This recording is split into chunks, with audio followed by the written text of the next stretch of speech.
जय श्री कृष्णा। आप सभी को मार्गशीर्ष मास के 17वें दिन की ढेरों शुभकामनाएं।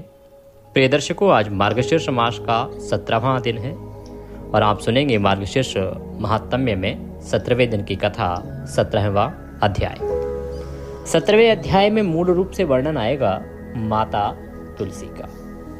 ब्रह्मदेव जब पूछते हैं तुलसी की महानता के विषय में भगवान विष्णु से, उनकी महिमा के विषय में, तो भगवान विष्णु स्वयं क्या कहते हैं। आज का ये अध्याय इसलिए बड़ा महत्वपूर्ण हो जाता है क्योंकि ये स्वयं भगवान विष्णु के वाक्य हैं। अभी तक आपने भिन्न भिन्न आख्यानों में सुना होगा कि भगवान ने ये कहा है, भगवान ने वो कहा है, लेकिन इस पुराण में जो आप सुन रहे हैं वो स्वयं नारायण के द्वारा स्वयं कहा जा रहा है। ऐसा नहीं कि कहीं किसी ने लिख दिया हो। यहाँ ये ब्रह्मदेव और भगवान विष्णु के बीच का ही वार्तालाप है जो चल रहा है, जहाँ भगवान विष्णु से ब्रह्मदेव पूछ रहे हैं और भगवान विष्णु जो हैं ब्रह्मदेव की सभी बातों के उत्तर प्रतिपादित कर रहे हैं। और ये संपूर्ण जो मास का महात्म्य है ये इन दोनों के बीच में ही है, जहाँ ब्रह्मदेव जो है श्रोता हैं, वो भगवान से सुनना चाहते हैं, अपने जो उनके मन में प्रश्न हैं उनको उनके सामने रखते हैं और भगवान विष्णु उससे संबंधित जो उत्तर हैं, इस माह से संबंधित, उनको प्रदान करते हैं। तो इसीलिए जो मार्गशीर्ष मास महात्म्य जो आप ये सुन रहे हैं ना, ये श्रेष्ठतम महात्म्य है क्योंकि नारायण के द्वारा स्वयं कहा गया है। और फिर ये जो मास है इसे श्रेष्ठ भगवान नारायण ने स्वयं कहा है। उनसे बड़ा वाक्य तो कोई हो नहीं सकता। जब ब्रह्म वहाँ बैठे हैं, विष्णु सब कुछ करता धरता वहाँ बैठे हैं और वो कहते हैं कि मैं स्वयं ही मार्गशीर्ष मास हूँ, तो उससे उत्तम क्या हो सकता है। तो आज के इस अध्याय में बड़ा ही उत्तम प्रसंग आने वाला है। प्रिय दर्शकों, अध्याय आरंभ करेंगे उससे पहले आपसे निवेदन है कि यह मार्गशीर्ष महात्म्य का वीडियो है तो कृपया इसे एक बार लाइक अवश्य कर दीजिएगा। परमपिता परमेश्वर की असीम कृपा प्राप्त करने के लिए, मार्गशीर्ष स्नान और कथा फल प्राप्त करने के लिए कमेंट बॉक्स में अवश्य लिखिएगा जय श्री हरि या ओम नमो भगवते वासुदेवाय। आप देख रहे हैं देवभूमि ज्योतिष संस्थान का प्रतिष्ठित यूट्यूब चैनल देवभूमि धार्मिक। हम यहाँ पर सभी व्रत और त्योहारों की सही शास्त्रीय जानकारी प्रदान करते हैं। आपको बताते हैं कि कौन सी तिथि कब है, व्रत आदि कब करना है, क्या विधि है, क्या नियम है और क्या गलती नहीं करनी है। यदि आप सभी व्रत और त्योहारों की सही शास्त्रीय जानकारी पाते रहना चाहते हैं तो कृपया चैनल को सब्सक्राइब कीजिए और बेल आइकन को प्रेस कीजिए। जब आप सब्सक्राइब का बटन दबाएंगे तो वहाँ एक घंटी का निशान बना हुआ आएगा, तभी आपको हमारे सारे वीडियो प्राप्त होंगे, अन्यथा आपसे जानकारी छूट जाएगी। आइए अब भगवान के चरणों में ध्यान लगाते हुए, गुरुदेव के चरणों में ध्यान लगाते हुए आज की कथा को आरंभ करते हैं। गुरुर्ब्रह्मा गुरुर्विष्णु गुरुर्देव महेश्वरः, गुरुर्साक्षात् परब्रह्म तस्मै श्री गुरुवे नमः। बोलिए गुरुदेव महाराज की जय। या देवी सर्वभूतेषु मां सरस्वती रूपेण संस्थिता, नमस्तस्यै नमस्तस्यै नमस्तस्यै नमो नमः। बोलिए सरस्वती महारानी की जय। बोलिए प्रथम पूज्य गणेश जी महाराज की जय। बोलिए विष्णु भगवान की जय। बोलिए मार्गशीर्ष महात्म्य की जय। आप सभी दर्शकों को, आप सभी श्रोतागण को मेरा नमस्कार।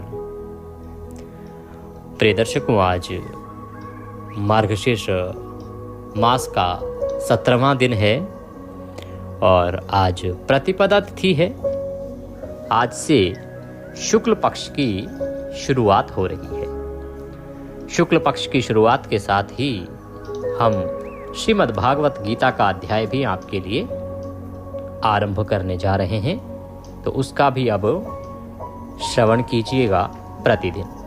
पहले मार्गशीर्ष मास महात्म्य आएगा, फिर विष्णु पुराण और तदुपरांत श्रीमद् भागवत गीता। जैसा कि आप सभी ने इच्छा प्रकट की थी कि आप गीता सुनना चाहते हैं, और हमारा सदा प्रयास यही होता है कि जो हमारे दर्शक हैं, जो सुनना चाहते हैं, जिसमें उनकी इच्छा है, वही उनको सुनाया जाए। क्योंकि उस समय अधिक लोग जो थे वो विष्णु पुराण चाहते थे, तो हमने विष्णु पुराण भी आरंभ किया। और तभी हमने कहा था कि हम शीघ्र ही श्रीमद् भागवत गीता भी आरंभ करेंगे। तो अब समय निकाल के और शुक्ल पक्ष की शुरुआत के साथ ही हम श्रीमद् भागवत गीता भी आरंभ करने जा रहे हैं।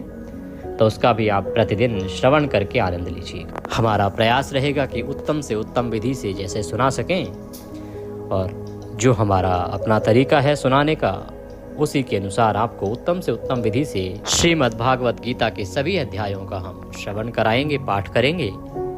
श्रीमद् भागवत गीता बड़ी ही कल्याणकारी है। उसका श्रवण करने से मनुष्य को अनंत पुण्यों की प्राप्ति होती है, पितरों की तृप्ति होती है। वह अत्यंत ही लाभदायक और पुण्यदायक ग्रंथ है। तो ये थी जानकारी कि हम गीता आरंभ कर रहे हैं। उसका वीडियो आपको उपलब्ध होगा, तो अवश्य ही उसे सुनिएगा और देखिएगा, लाभ लीजिएगा। आइए आज की कथा आरंभ करें। आज की कथा में बड़ा ही महत्वपूर्ण वृतांत है। सबसे पहला वृतांत तो जो माता तुलसी का वृतांत अभी हमने आपको आरंभ में बताया कि माता तुलसी का किस प्रकार से पूजन होना चाहिए, या माता तुलसी की जो महानता है वो क्या है, भगवान विष्णु उसके विषय में क्या कहते हैं, वो सुनेंगे। उसके बाद वृतांत आ रहा है पत्नी तीर्थ का। पत्नी तीर्थ के विषय में सती शुक्ला की कथा आएगी आज। और उससे पहले श्री विष्णु द्वारा नैमित्तिक और अभ्युदयिक जो दान है उनका वर्णन आएगा कि नैमित्तिक दान क्या होता है, अभ्युदयिक दान क्या होता है, क्यों करने चाहिए, इनसे क्या प्राप्त होता है। तदुपरांत पत्नी तीर्थ के विषय में देवी शुक्ला की कथा आएगी, इसका भी श्रवण कीजिएगा। आप शायद पहली बार सुन रहे हैं कि पत्नी तीर्थ नामक चीज़ भी कुछ है। जी हाँ, ये शास्त्रों में वर्णित चीज़ें हैं। ऐसा नहीं कि मैं अपनी तरफ से कुछ नाम रख रहा हूँ इनका। जैसा आख्यान आता है वह मैं आपको बता देता हूँ। मेरा केवल कर्म है कि जो मेरे पास पुराण उपलब्ध हैं प्राचीन समय के, उनसे मैं आपके लिए जो उत्तम से उत्तम महात्म्य हैं, उत्तम से उत्तम प्रसंग हैं, वो लेके आता हूँ, और वही कर्म मैं आपके लिए कर रहा हूँ। आइए आरंभ करते हैं वृतांत। तो ब्रह्मदेव कहते हैं भगवान विष्णु से हाथ जोड़ के कहने लगे, ये प्रभु, उन यशस्वी तुलसी की महिमा का यथार्थ वर्णन कीजिए, जिनके विषय में आपने पूर्व कार्तिक मास में अनन्य बातें कही हैं, जिनकी उपस्थिति मात्र से ही आप अत्यंत प्रसन्न हो जाते हैं, जिनके बिना आप भोजन भी ग्रहण नहीं करते हैं। उन माँ तुलसी की क्या महिमा है, वह यथार्थ रूप से मैं सुनना चाहता हूँ प्रभु, आप मुझे कृतार्थ कीजिए। ब्रह्मदेव यहाँ पर भगवान विष्णु से निवेदन कर रहे हैं कि वो माता तुलसी की महिमा सुनना चाहते हैं, जिनके विषय में भगवान ने कार्तिक में भी बहुत कुछ कहा है। तो भगवान कहते हैं कि हे ब्रह्म, मैं अवश्य ही तुम्हारे इन शब्दों को पूर्ण करूंगा, और जो तुम श्रवण करना चाहते हो उसे ध्यान से सुनो। रत्न, स्वर्ण, पुष्प और मोती, ये सब अर्पित करने पर तुलसी पत्र अर्पित करने से मिलने वाले पुण्य का 16वां भाग भी नहीं देते। भगवान कहते हैं कि अगर आप मुझे रत्न अर्पित करें, कोई सोने का पुष्प चढ़ाएं, मुझे सोने का बना हो, मोती अर्पित करें, कहने का मतलब जो भी गहने आदि बहुमूल्य से बहुमूल्य वस्तु भी अगर आप अर्पित करते हैं ना, तो उन वस्तुओं से जो पुण्य प्राप्त होने वाला है वो तुलसी दल अर्पित करने के पुण्य के 16वें भाग के बराबर भी नहीं होगा। अर्थात तुलसी पत्र अर्पित करने से इतना अधिक पुण्य मिलता है कि अगर आप महंगे से महंगे रत्न जवाहरात भी भगवान को अर्पित करें, सोने का फूल भी चढ़ा दे भगवान को, तो उस सब का पुण्य भी तुलसी पत्र के पुण्य के सामने 16% पुण्य ही होगा, केवल 16% पुण्य के बराबर होगा। जो मनुष्य तुलसी दल से मेरी पूजा करता है वह गर्भ में नहीं जाता, अर्थात उसे नया जन्म नहीं लेना पड़ता, उसे किसी के गर्भ में नहीं जाना पड़ता। से अभिप्राय होता है कि उसे जन्म नहीं लेना पड़ता। जन्म क्यों नहीं लेना पड़ता? क्योंकि वह मोक्ष प्राप्त कर लेता है, वो भगवान के परम धाम को चला जाता है, भगवान विष्णु के वैकुंठ को प्राप्त कर लेता है। भगवान कहते हैं जो तुलसी उगाए और उसके पत्तों से मेरी पूजा करे, वह स्वर्ग में भी आनंदित होगा और श्वेत द्वीप में मेरे निवास में भी सदा उत्तम भोगों को ही भोगेगा। यदि कोई मनुष्य पवित्र सुगंधित अक्षत तुलसी दल से कम एक बार मेरी पूजा करता है तो यमराज उस मनुष्य के पाप को मिटा देते हैं, जिसे वे उसके अभिलेख में लिखा हुआ देखते हैं। कि मान लीजिए किसी मनुष्य ने भगवान विष्णु को सुगंधित, और सुगंधित से अभिप्राय मतलब पुष्प लिए आपने, अक्षत लिया आपने और तुलसी दल भगवान को अर्पित किया, केवल चाहे एक ही बार किया,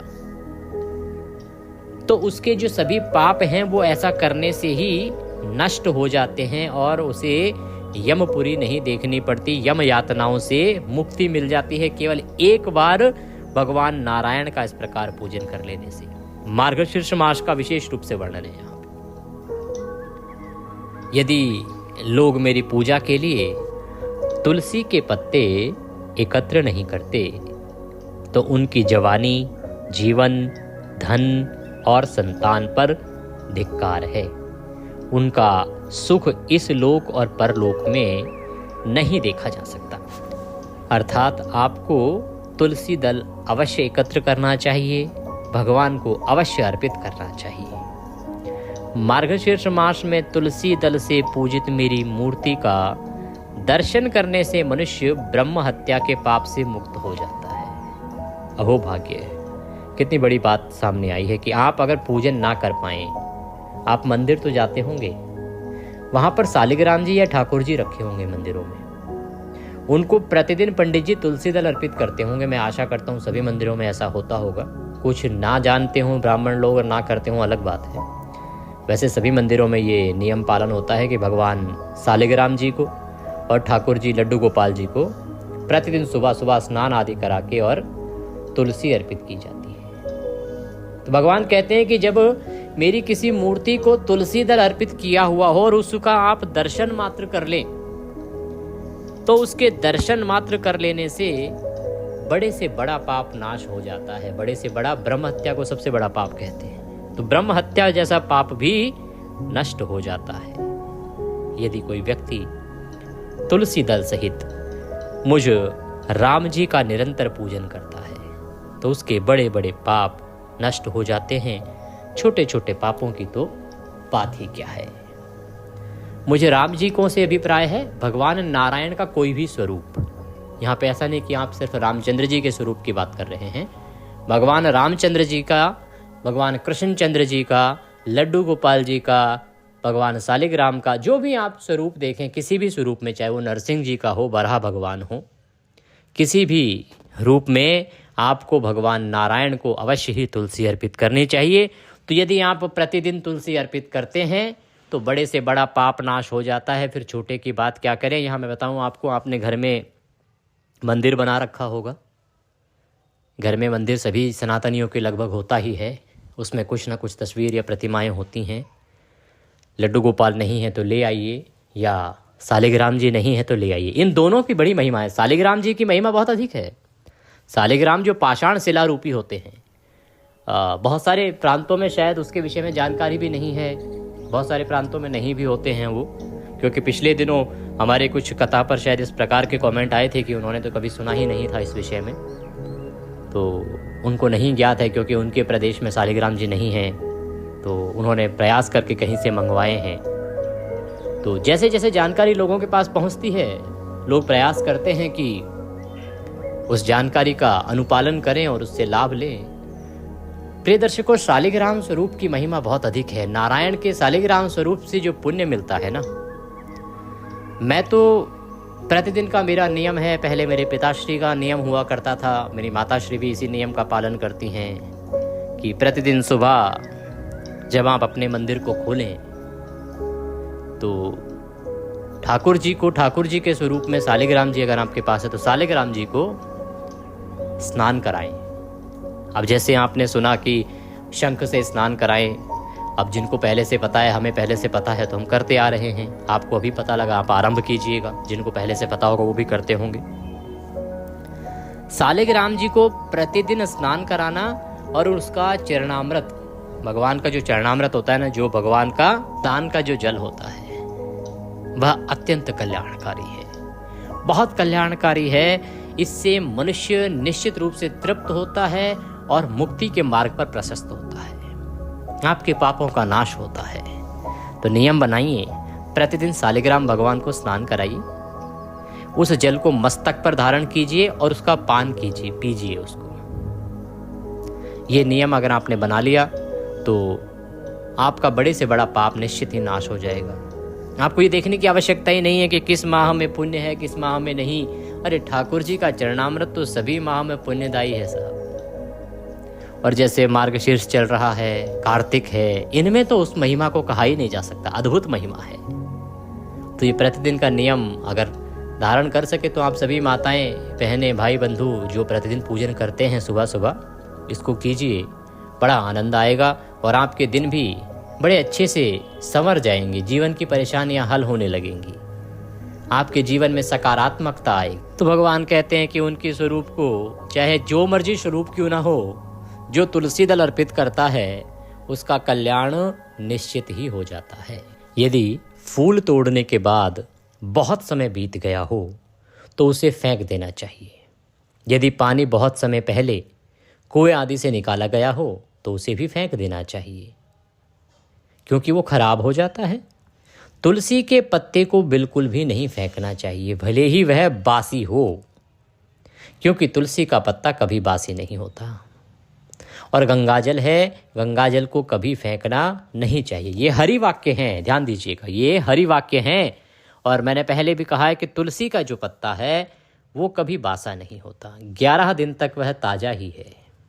अब आप कहेंगे पंडित जी सूख जाता है, मुरझा जाता है, तो आप ऐसा करें कि एक डब्बी बना लें या एक किसी कटोरी में ही रखें, एक कॉटन का कपड़ा ले लीजिए, सूती कपड़ा, ठीक है, उसमें पत्ते रख दीजिए और उसको भिगो दीजिए, कपड़े को सुबह भिगो दीजिए, पूरा दिन गीला रहेगा, अगले दिन देखेंगे आप पत्ते ताजे के ताजे रहेंगे। इसको करके देखिए, इससे तुलसी दल आप 5-5 दिन तक रख सकते हैं। क्योंकि अभी परेशानी क्या आती है जी, अमावस्या को नहीं तोड़ सकते, संक्रांति को नहीं तोड़ सकते, रविवार को नहीं तोड़ सकते, तो उस समय में कई बार नियम के टूटने की संभावनाएं बन जाती हैं। तो इसीलिए आप इस प्रकार से एक नियम बना लीजिए कि 5 पत्ते आपने पहले ही उतार के रख लिए माता तुलसी से, उस वस्त्र में आप भिगो के रखिए, वो ताजे रहेंगे। ना तो वो बासे कहलाते हैं, पुष्प बासे कहलाते हैं, भगवान ने भी कहा है, पर तुलसी दल कभी बासा नहीं कहलाता। गंगा जल कभी खराब नहीं होता, इनका कभी भी प्रयोग किया जा सकता है। यहाँ तक कि अगर तुलसी दल सूख भी जाए तो सूखे पत्ते का भी भगवान को आप अर्पण कर सकते हैं। भगवान कहते हैं, हे पुत्र, जब तक पवित्र तुलसी जो मेरा प्रिय पत्र है उपलब्ध नहीं होती, तब तक मालती और अन्य पुष्प गर्जना करते हैं, अर्थात अपनी क्षमता का बखान करते हैं। कहते हैं कि ये जो बड़े बड़े पुष्प हैं ना, मालती आदि, वो तब तक ही उत्तम है जब तक तुलसी की बात नहीं होती। जहाँ तुलसी पत्र की बात हो गई, तुलसी पत्र किसी ने मुझे अर्पित कर दिया, तो बड़े बड़े पुष्प का फल भी उसके सामने क्षीण है। जो मनुष्य कम से कम एक बार बिल्व पत्र से मेरी पूजा करेगा, वह दुखों से मुक्त हो जाएगा, वह मेरी शरण में आएगा और मोक्ष प्राप्त करेगा। ध्यान दीजिएगा यहाँ पे कि पिछले काफ़ी समय से इस प्रकार की बातें आती रही हैं कि भाई भगवान विष्णु को बिल्वपत्र ना चढ़ाएं, भगवान विष्णु को बिल्वपत्र ना चढ़ाएं, लेकिन ऐसा कई बार उपाख्यान आया है। आपने जब अध्याय सुना, कल का अध्याय, उसमें भी आपने सुना होगा कि बिल्व फल, बिल्व पत्र और शमी पत्र दोनों ही भगवान विष्णु को अत्यंत प्रिय हैं। जैसे मालती प्रिय है, मालती का पुष्प प्रिय है, वैसे ही भगवान को शमी पत्र प्रिय है, शमी पत्र के साथ बिल्व पत्र प्रिय है। भगवान कहते हैं कि जो मुझे एक बार भी यदि बिल्व पत्र अर्पित कर देता है तो वह दुखों से मुक्त हो जाता है और मेरी शरण को प्राप्त करके मोक्ष प्राप्त करता है। तुलसी का पत्ता मुझे बिल्व पत्र, शमी पत्र, जटी पत्र, कमल और कौस्तुभ मणि से भी अधिक प्रिय है। कौस्तुभ मणि से भी अधिक प्रिय है तुलसी पत्र। तो भगवान को तुलसी पत्र अवश्य अर्पित करना चाहिए। तुलसी का अखंडित पुष्पों का समूह मेरे हृदय को क्षीर सागर से निकली हुई पद्मा अर्थात लक्ष्मी के समान प्रिय है। तुलसी दल का अखंडित पुष्पों का जो समूह आता है, गुच्छा आता है पूरा, वो भगवान को अर्पित करें तो माँ लक्ष्मी से अधिक प्रिय भगवान को वह अखंडित पुष्पों का समूह है। भगवान कहते हैं जिस प्रकार द्वादशी अर्थात 12वें दिन, वो चाहे कृष्ण पक्ष की हो और चाहे शुक्ल पक्ष की हो, मेरा प्रिय है, उसी प्रकार तुलसी का पत्ता भी चाहे काला हो चाहे सूखा हो, वह मुझे अति प्रिय है। कि जिस प्रकार से द्वादशी तिथि, अब आप कहेंगे एकादशी है पंडित जी, एकादशी नहीं। देखिए क्या होता है ना, एकादशी का पारण इसीलिए द्वादशी को होता है और इसे हरिवासर व्रत भी कहा जाता है। कुछ संस्कृत ग्रंथों में इसे हरिवासर व्रत कहा गया है। हरिवासर व्रत इसीलिए क्योंकि हरिवासर जो एक योग आता है वो द्वादशी तिथि में ही आता है। द्वादशी तिथि के आरंभ में मूलतः वह आता है। इसीलिए हम कहते हैं कि द्वादशी तिथि के पहले 5.5 घंटे कम से कम निकल जाने के बाद ही पारण करना चाहिए, व्रत खोलना चाहिए, क्योंकि एकादशी के व्रत में हरिवासर की महिमा है और भगवान नारायण को हरिवासर द्वादशी अत्यंत प्रिय है। और द्वादशी जिस प्रकार भगवान विष्णु को प्रिय है, उसी प्रकार से भगवान को तुलसी दल अत्यंत प्रिय है। यदि कोई मनुष्य तुलसी पत्र लेकर भक्ति पूर्वक मेरी पूजा करता है तो देवता, असुर और मनुष्य सभी उसकी पूजा करते हैं।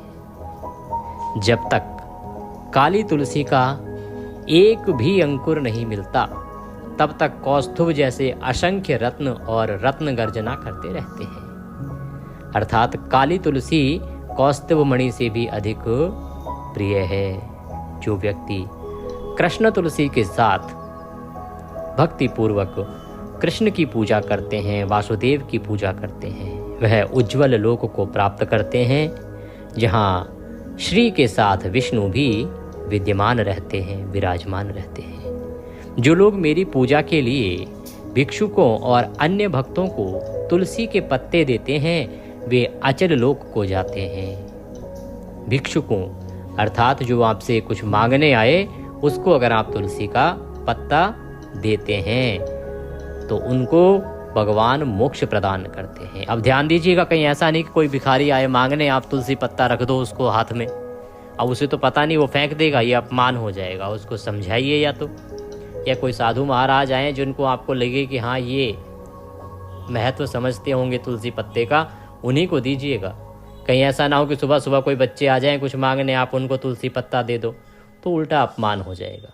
उसी को दीजिए जिसको महिमा पता हो या जो उसका सम्मान कर सके। ऐसा ना हो तुलसी दल आप दो और वह उसको फेंक के पाप आपको प्रदान करे। तो इसका ध्यान सदा रखिएगा। जो मनुष्य श्याम और श्वेत तुलसी दल से मेरी पूजा करता है, वह शरीर त्यागने के बाद शाश्वत वैष्णव गति को प्राप्त करता है। यह सुनने के बाद भगवान ब्रह्मदेव कहने लगे कि हे भगवान, धूप दान की महिमा तथा दीपदान से होने वाले लाभ को मुझे बतलाइए कि धूप दान की क्या महिमा है और दीपदान की क्या महिमा है। तो भगवान नारायण कहते हैं कि हे पुत्र सुनो, मैं तुम्हें धूप बत्ती का लाभ और दीपदान का फल बताता हूँ। यह मुझे अत्यंत प्रिय है। मार्गशीर्ष मास में अगरबत्ती, कपूर और सुगंधित दिव्य चंदन से मुझे धूप अर्पित करने से भक्त अपने कुल की 100 पीढ़ियों का उद्धार कर देता है। जो वैष्णव काले घृत की लकड़ी से उत्पन्न धूप से मेरे मंदिर को धोने देता है, वह नरक के समुद्र से मुक्त हो जाता है। यदि कोई व्यक्ति मुझे भैंस के घी और मिश्री के साथ सुगंधित गोंद राल की धूप अर्पित करता है, तो मैं उसे उसकी इच्छा अनुसार सब कुछ प्रदान करता हूँ। राल के साथ आपको घी मिलाना है भैंस का, थोड़ी सी मिश्री उसमें डालनी है और उससे आपको भगवान को धुनी देनी है। यह आपकी मनोकामना पूर्ण करने वाला है। भगवान कहते हैं गोंद राल का धुआं देने से सभी विपत्तियां दूर हो जाती हैं। यहाँ पर काले रंग का जो एलोवेरा आता है ना, उसकी लकड़ी का भी ग्रंथ है कि अगर उसकी लकड़ी विभिन्न प्रकार की मनोकामनाओं को पूर्ण करने वाली है, यदि इस लकड़ी से भगवान को धुनी दी जाए। तो भगवान कहते हैं कि काले अगलोचुम की धूप शरीर और निवास को पवित्र करती है। साल वृक्ष के राल युक्त श्राव की धूप यक्षों और राक्षसों का नाश करती है। धूप में 10 घटक होते हैं: जटा पुष्प, इलायची, गोंद, राल, हरित की कूट, साल वृक्ष का रस, गुड़, शैला और अच्छड़। इनके साथ में नख मिला होता है। इनको मिला के धूप बननी चाहिए। यदि कोई मुझे मार्गशीर्ष मास में 10 द्रव्यों से युक्त धूप अर्पित करता है जो मुझे प्रिय है, तो मैं उसे अत्यंत दुर्लभ वस्तुएं भी, चाहे वह बल हो, पोषण हो, पुत्र हो, स्त्री हो, धन हो, भक्ति आदि सब प्रदान करता हूँ। तो भगवान को मार्गशीर्ष मास के देखिए 15 ही दिन बचे हैं। इन 15 दिनों में प्रतिदिन इन 10 वस्तुओं से बनी हुई धूप अर्पित कीजिए, वह आपके मनोरथ को सिद्ध करने वाली होगी। भगवान कहते हैं मनुष्यों को मुस्ता, ये एक प्रकार की घास आती है, इसकी धूप भगवान को अर्पित करनी चाहिए जो भगवान को अत्यंत प्रिय है। गुड़ की धूप शुभता और दूसरों पर विजय दिलाने वाली है। जो मनुष्य मार्गशीर्ष मास में इसे भगवान के समक्ष अर्पित करता है वह सभी पापों से मुक्त होकर भगवान को प्राप्त होता है। जिसके अंग मुझे अर्पित धूप के अवशेषों से पहुँचे जाते हैं उसे आकाश, पृथ्वी, वायुमंडल से आने वाले किसी भी भय का भय नहीं होता। यदि मार्गशीर्ष मास में मेरे समक्ष अखंड श्रद्धा पूर्वक धूप अर्पित की जाए तो उस मनुष्य को कोई कष्ट नहीं होगा, उसे सभी प्रकार की संपत्ति प्राप्त होंगी। धूप सुंदरता प्रदान करती है। धूप अत्यंत पवित्र कहलाने वाली होती है। वृक्ष से निकलने वाला रस दिव्य होता है। यह अत्यंत पवित्र और पवित्र करने वाला होता है। अब मैं दीपों की उत्तम प्रभावकारिता का वर्णन करूंगा। यदि इन्हें अर्पित किया जाए तो मनुष्य निसंदेह वैकुंठ जाता है। जो मनुष्य घी से भरी हुई अनेक बत्तियों का वाला दीपक विधि पूर्वक जलाता है वह 1 करोड़ कल्प तक स्वर्ग में निवास करता है। जो मनुष्य मार्गशीर्ष मास में मेरे सामने प्रकाश को लहराते हुए देखेगा वह 7 जन्मों तक ब्राह्मण के रूप में जन्म लेगा और अंत में परम गति को प्राप्त करेगा। हे श्रेष्ठ ब्राह्मण, जो मनुष्य मेरे सामने भक्ति पूर्वक जला हुआ कपूर लहराता है वह मुझ अनंत में प्रवेश करता है। हे पुत्र, यदि निराजन किया जाए तो सब कुछ पूर्ण हो जाता है। भले ही मेरे लिए की गई पूजा मंत्र आदि से बाधित क्यों ना हो, अर्थात पूजा में जो मंत्र निर्धारित थे उनसे रहित ही क्यों ना हो। अगर कोई पूजा बिना मंत्र के भी आप कर रहे हैं और निराजन अर्थात आरती कर देते हैं तो वह पूजा पूर्ण होती है। उसको उतना ही फल देने वाली माना गया है जो मंत्रों के साथ देती है। जो मनुष्य मार्गशीर्ष मास में कपूर का दीपक जलाता है उसे अश्वमेध यज्ञ का फल प्राप्त होता है तथा वह अपने कुल का उद्धारक होता है। जो मनुष्य मेरे सामने ब्राह्मणों के सामने तथा चौराहे पर दीपक जलाता है वह परम बुद्धिमान, पूर्ण ज्ञानी, तीक्ष्ण बुद्धि वाला हो जाता है। जो मनुष्य मार्गशीर्ष मास में मेरे सामने घी का दीपक जलाता है उसके पुण्य को सुनो, वह अपने सभी पापों से मुक्त हो जाता है। वह 1000 सूर्यों के समान तेजस्वी होता है। वह एक प्रकाश समान वायु रथ पर सवार होकर मेरे लोक में जाता है जहां उसका सम्मान होता है। अतः चतुर भक्त को अवश्य ही दीपदान करना चाहिए। जो दीपदान के बाद उसे बुझा देता है वह अवश्य ही नरक में गिरता है। हे श्रेष्ठ ब्राह्मण, हे ब्रह्म, जो पापी लोभ या द्वेष के कारण दीपक को हटा देता है वह दीपक के हटा दिए जाने के कारण अंधा और गूंगा हो जाता है। इस प्रकार से भगवान यहाँ दीपक की महिमा बता रहे हैं, धूप की महिमा बता रहे हैं। धूप और दीप दोनों ही आपका कल्याण करने वाले हैं। अधिक कुछ ना कर पाएं तो दीपक प्रतिदिन प्रज्वलित करें भगवान के सामने, वह ही बहुत कल्याण कर देगा। धूप अर्पित करते हैं तो जो 10 तत्वों से बनी हुई धूप है अगर आप वो अर्पित करते हैं तो वह आपके सभी पापों का नाश करके सभी मनोकामनाओं को पूर्ण करने वाली है। तो इधर उधर के बहुत से टोने टोटके करते हैं लोग, न जाने क्या क्या उपाय अपनाते हैं। ये उपाय कीजिए भगवान नारायण के लिए, शास्त्र अनुसार भी है, शास्त्र सम्मत भी है, और नारायण से कुछ मांगोगे तो मिलेगा साहब। इस पृथ्वी पर ऐसा कुछ है ही नहीं जो नारायण नहीं दे सकते। बाकी कहाँ पड़े हैं चक्कर में, भगवान नारायण के शरण में आइए। उन्होंने इतने उपाय आपको बताए हैं जो शास्त्रों में वर्णित हैं, उनको कीजिए। किसी टोने की, किसी टोटके की, किसी इधर उधर के उपाय की आवश्यकता ही आपको नहीं पड़ेगी। बोले विष्णु भगवान की जय। इसी के साथ आज का यह अध्याय यहाँ पूर्ण होता है। जो पत्नी तीर्थ है इसका वर्णन कल हम करेंगे, और कल की कथा में अवश्य ही उसको श्रवण कीजिएगा। सुनना ना भूलिएगा विष्णु पुराण, जिसमें ध्रुव की तपस्या के बाद जब भगवान प्रसन्न हुए हैं तो ध्रुव क्या वरदान मांगते हैं, कैसे उसका फल प्राप्त होता है, और आगे यह वृत्तांत किस ओर जाता है। साथ ही श्रीमद् भागवत गीता भी अब हम आरंभ कर रहे हैं, उसका भी श्रवण कीजिएगा। आने वाली एकादशी का वीडियो भी आज ही आपको प्राप्त होगा, तो चैनल के साथ जुड़े रहिए और सही जानकारियाँ प्राप्त करते रहिए।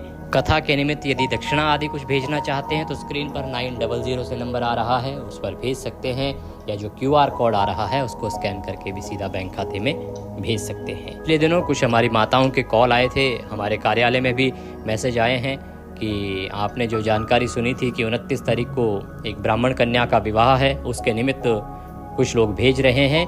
जिनके पास जानकारी पहुंच गई है, अगर आप भेजना चाहते हैं तो व्हाट्सएप के माध्यम से संपर्क कर सकते हैं। जो भी सहयोग देना चाहें, सहयोग राशि देना चाहें, या कुछ और सामान देना चाहें तो आप वो दे सकते हैं, पर शीघ्रता कीजिएगा क्योंकि दिन अभी अधिक बचे नहीं हैं। भगवान सब पर कृपा करें।